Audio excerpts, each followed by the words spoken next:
PM Modi का आज असम दौरा, 7 कैंसर अस्पताल देश को करेंगे समर्पित, 500 करोड़ की योजनाओं की रखेंगे आधारशिला। पीएम मोदी सुबह 11 बजे आंगलोंग जिले के दीफू में शांति, एकता और विकास रैली को संबोधित करेंगे। दीफू में पशु चिकित्सा महाविद्यालय, पश्चिम कार्बी आंगलोंग में डिग्री कॉलेज और पश्चिम कार्बी आंगलोंग में कृषि महाविद्यालय की आधारशिला रखेंगे प्रधानमंत्री इस दौरान 2950 से ज्यादा अमृत सरोवर परियोजनाओं की भी आधारशिला रखने वाले हैं। इन सरोवरों को राज्य सरकार 1150 करोड़ रुपए की लागत से विकसित करेगी, जिसका उद्देश्य राज्य के विकास पथ को बढ़ावा देना होगा। प्रधानमंत्री नरेंद्र मोदी शिक्षा के क्षेत्र में विभिन्न परियोजनाओं की आधारशिला रखेंगे। 500 करोड़ रुपए की ज्यादा की योजनाओं को आज राज्य को देने वाले हैं। दोपहर करीब 1:45 पर पीएम मोदी पहुंचेंगे असम के डिब्रूगढ़।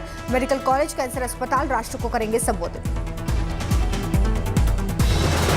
दोपहर लगभग 3 बजे पीएम मोदी डिब्रूगढ़ के खनिकर मैदान में एक सार्वजनिक समारोह में भी हिस्सा लेंगे। पीएम मोदी 7 कैंसर अस्पताल राष्ट्र को करेंगे समर्पित, 7 नए कैंसर अस्पतालों की रखेंगे आधारशिला। असम सरकार ने प्रधानमंत्री के दौरे के लिए डिब्रूगढ़ कार्बी आंगलोंग जिले में अवकाश की घोषणा कर दी है। आईएनएस विक्रांत मामले में बॉम्बे हाई कोर्ट नील सोमैया की अग्रिम जमानत अर्जी पर आज होगी सुनवाई। पूर्व सांसद किरीट सोमैया के बेटे हैं। दिल्ली सरकार बनाम केंद्र की लड़ाई पर सुप्रीम कोर्ट में आज फिर होगी सुनवाई। दिल्ली सरकारों के अधिकारों को लेकर दी गई याचिका पर होगी सुनवाई। मुरादाबाद की स्थानीय अदालत में सोनाक्षी सिन्हा के खिलाफ धोखाधड़ी के मामले में आज होगी सुनवाई। आज से 30 अप्रैल तक बांग्लादेश, भूटान की आधिकारिक यात्रा पर जा रहे विदेश मंत्री एस जयशंकर। तमिलनाडु कांग्रेस कमेटी आज राजभवन के बाहर करेगी प्रदर्शन। राज्यपाल ने तमिलनाडु विधानसभा द्वारा पारित एनईईटी छूट विधेयक राष्ट्रपति को भेजा। सीएम केजरीवाल के घर पर हमले के मामले में दिल्ली पुलिस ने बीजेपी सांसद तेजस्वी सूर्या को तलब किया है। जांच में शामिल होने का नोटिस भेजा। मुकुल रॉय को अयोग्य करार देने वाली मांग पर आज होगी सुनवाई। कलकत्ता हाई कोर्ट ने खारिज की थी याचिका। 2 साल बाद शिमला में बसंत उत्सव की धूम, कुल्लू के लोग बढ़ चढ़कर ले रहे हैं हिस्सा। आजादी के 75 साल पूरे होने पर उत्तर पूर्वी महोत्सव का आयोजन आज से 4 मई तक चलेगा महोत्सव। विदेश राज्य मंत्री मीनाक्षी लेखी का आज से पनामा और चिली का 7 दिवसीय दौरा, इस देश की यात्रा पहली बार कर रही है। पेट्रोल डीजल की बढ़ती कीमतों पर बोले पीएम मोदी, पेट्रोल डीजल से वैट घटाए राज्य सरकारें।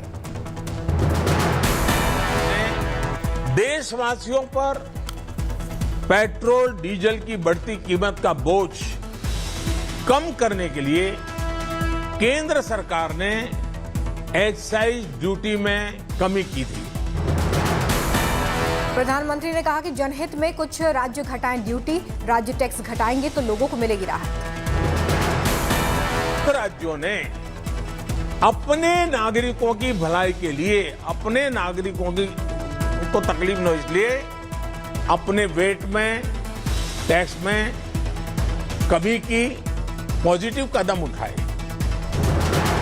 मोदी ने कहा कि वैश्विक संकट से कई चुनौतियां सामने, केंद्र राज्य कोऑर्डिनेशन बनाकर रखें। पीएम मोदी की नसीहत पर कांग्रेस ने उठाए सवाल, कहा केंद्र क्यों नहीं घटाता पेट्रोल डीजल से एक्साइज टैक्स। महाराष्ट्र में पेट्रोल पर लगने वाले टैक्स में 1 रुपए की कटौती की संभावना, आज कैबिनेट की बैठक में हो सकता है फैसला। प्रधानमंत्री के राज्यों में वैट कम करने की अपील पर उद्धव का पलटवार, बोले पहले राज्यों का बकाया चुकाएं, महाराष्ट्र के साथ किया जा रहा है भेदभाव। महंगाई को लेकर प्रधानमंत्री के बयान पर ममता ने किया पलटवार, कहा राज्यों पर ऐसे दबाव नहीं बना सकते प्रधानमंत्री। कोरोना को लेकर माफी, अपना बात तो थोड़ा कहो। स्टेट का अगर 3-4 लाख है तो आपका है 150 लाख करोड़ का माफी। अपना बात तो थोड़ा कहो। कोरोना को लेकर पीएम मोदी ने मुख्यमंत्रियों के साथ की बैठक, कहा हमें अलर्ट रहने की जरूरत। पिछले 2 हफ्तों से जिस तरह से कुछ राज्यों में केसेस बढ़ रहे हैं, उससे हमें अलर्ट रहने की जरूरत है। पीएम मोदी ने कहा कि कोरोना के खिलाफ मजबूत कदम उठाएं, कोरोना टीका जन जन तक पहुंचाएं। चाहे वहां की भौगोलिक परिस्थितियां कैसी भी रही हो, वैक्सीन जन जन तक पहुंची है। पीएम मोदी ने कहा कि 6 से 12 साल के बच्चों को अब टीका लगेगा। स्कूलों में विशेष अभियान की भी जरूरत। पेट्रोलियम पदार्थों की कीमत को लेकर अनुराग ठाकुर ने विपक्षी पार्टियों पर साधा निशाना। बोले, विपक्ष हमेशा केंद्र की ओर क्यों देखती है, जिन राज्यों में उनकी सरकारें वहां पर दे राहत। बीजेपी शासित राज्यों में वैट में छूट का अनुराग ठाकुर ने जिक्र किया। कहा, कांग्रेस शासित राज्य भी तेल पर वैट घटाए। विपक्षी दल केवल केंद्र की ओर देखते हैं, जबकि अपने यहां पर टैक्सेस में कटौती नहीं करते। अनुराग ठाकुर ने राजस्थान सरकार को लेकर भी साधा निशाना। कहा, कांग्रेस को नहीं दिख रहा राजस्थान में महिलाओं के साथ अत्याचार हो रहा है।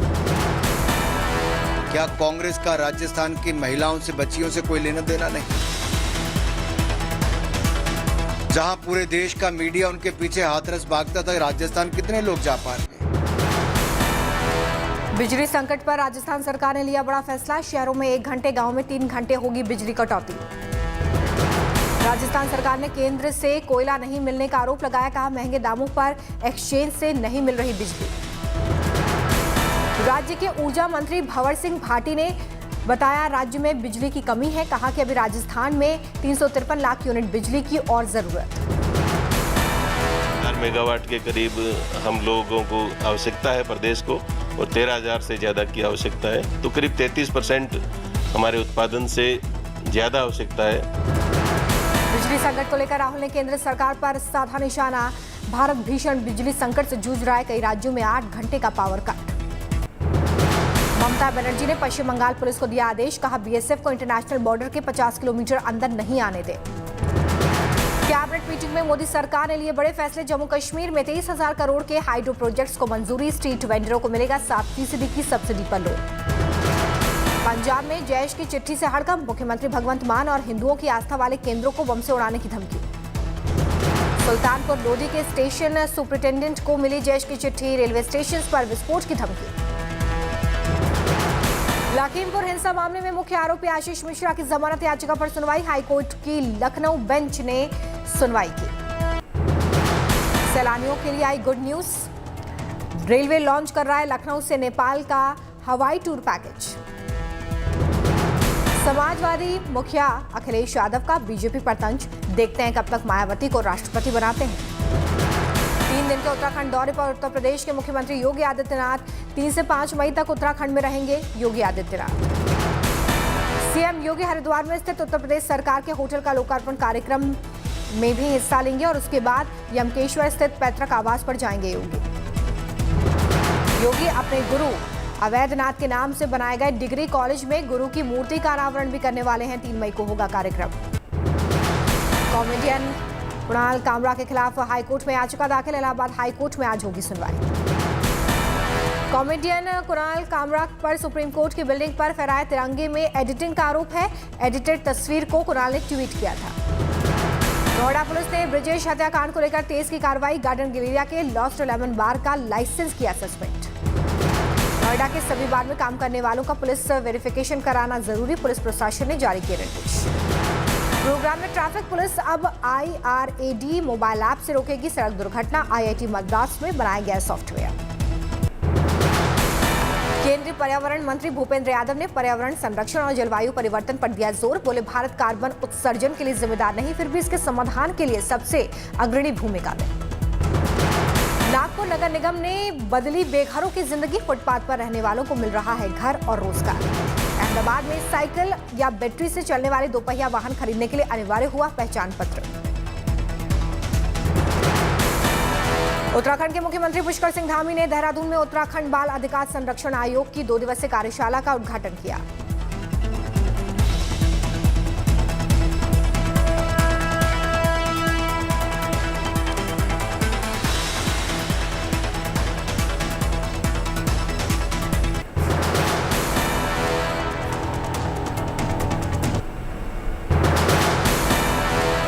वर्धा में कोर्ट के सामने जली कार, बाल बाल बची 2 की जान, फायर ब्रिगेड ने आग पर काबू पाया। हिमाचल प्रदेश के सोलन में आग बेकाबू, जंगल की आग हाउसिंग बोट कॉलोनी और एयरपोर्ट कॉलोनी तक पहुंची, लोग अपने घरों से निकले बाहर। बरेली के मशहूर दरगाह आला हजरत समेत दर्जनों मंदिर मस्जिदों से हटाए गए लाउडस्पीकर। कौशाम्बी जिले में लोगों ने अपनी मर्जी से उतारे लाउडस्पीकर, मानक के तहत ही बजेगा लाउडस्पीकर। बाराबंकी में डिप्टी सीएम केशव प्रसाद मौर्य के पैर पकड़कर रोने लगा बीजेपी बूथ अध्यक्ष, पुलिस पर लगाए गंभीर आरोप।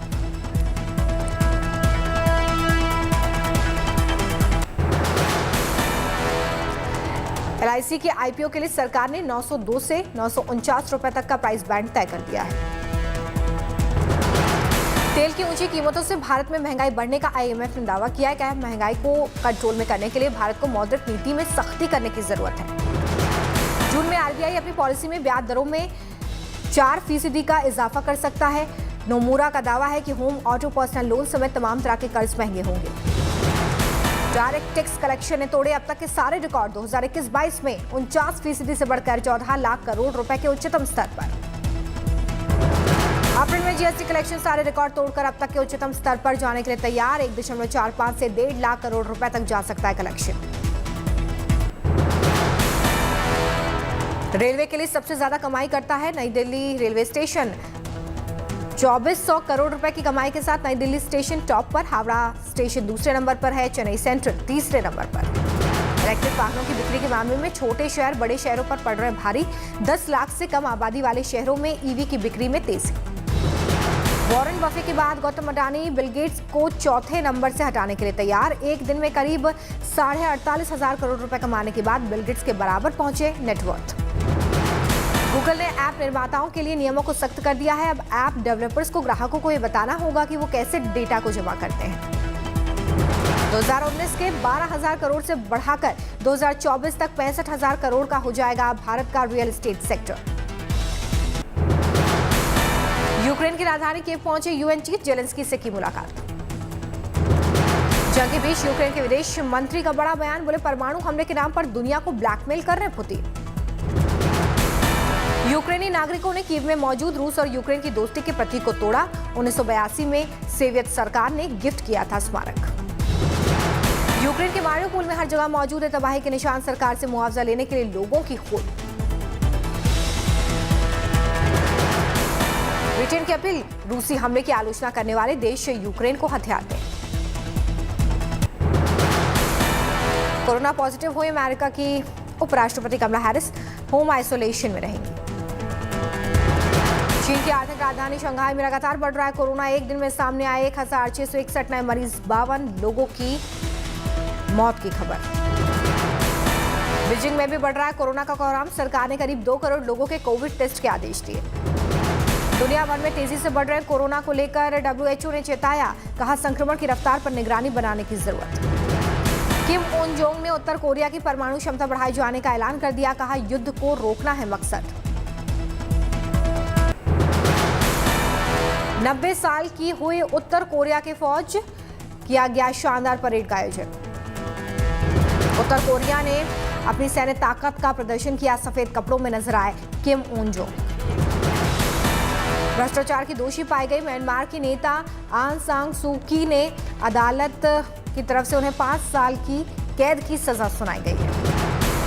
विंबलडन टूर्नामेंट खेलेंगे विश्व नंबर 1 टेनिस खिलाड़ी नोवाक जोकोविच।